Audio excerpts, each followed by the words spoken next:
from the time that Radio Miraya went on air, because it was the only radio station in South Sudan, first of all.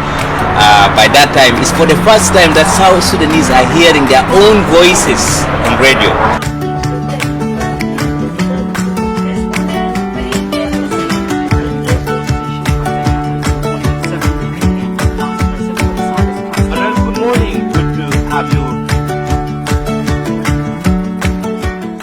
Been the host for the Miraya Breakfast Show for now 17 years this year, going actually to 18 years. It's where the big conversation begins every morning. Radio Miraya is very important for so many reasons, but I will cite a few.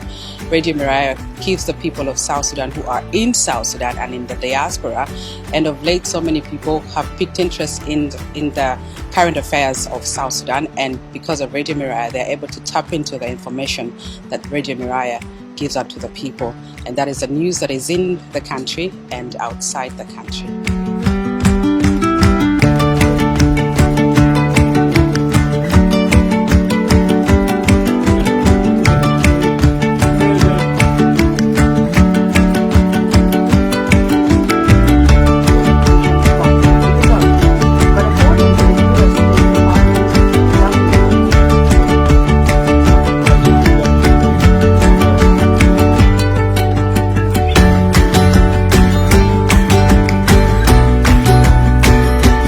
Radio Miraya has really a unique coverage and is the principal point of access on information and news in the country.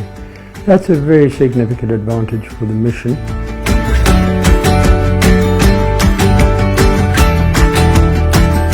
Radio Miraya has a good coverage. This is one of the important things that Radio Miraya is doing. It has a good coverage.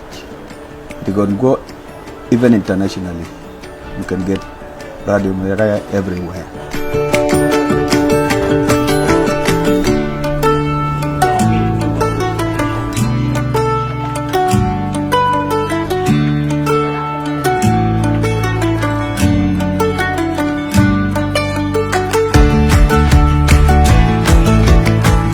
We at Radio Miraya, we face many challenges, and these are the challenges even the people of this country are facing. Of course, this is not for us alone.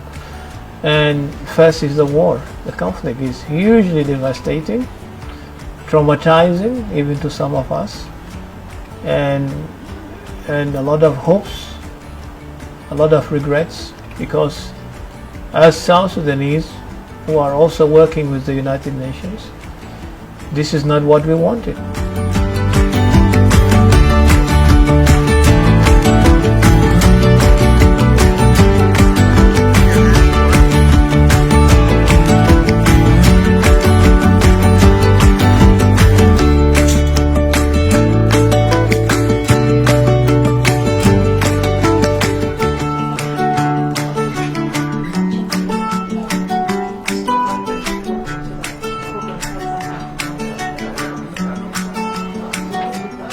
I'll tell you a story of one of the most impactful interviews I have edited, which gives you a sense of how impactful the radio is in South Sudan.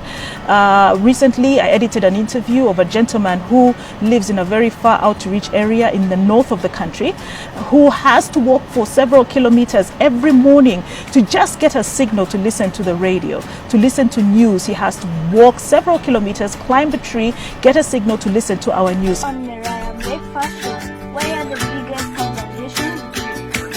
That's right. What we do is to drive conversations every morning, all day. And what I love the most about Radio Miraya is that we connect people here, and also we listen to what people want to hear. Most of what we do is listening and then giving people the platform to express themselves.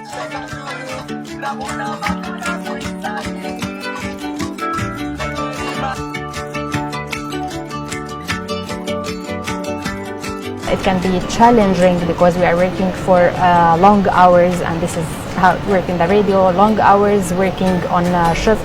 which means that sometimes you have to wake up really early, and you have to do all the work related to coordinating with guests and writing script.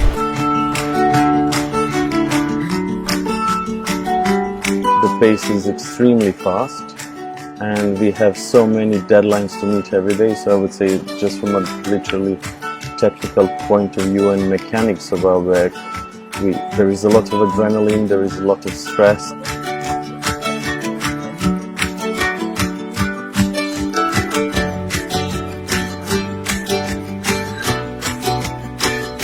Okay, one of the challenges that Radio Miraya will face during the election period is, given its influence and its reach, it will put a premium on how it does its job. And so it's going to be critical that Radio Miraya does its job as an independent and neutral broadcaster, a reliable one that people can rely on the information, and one which doesn't excite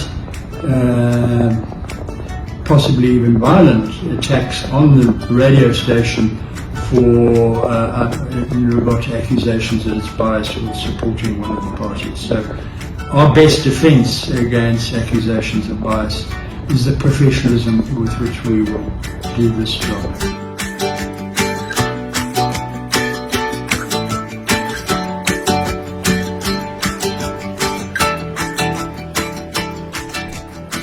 So I wake up every morning at 4 a.m.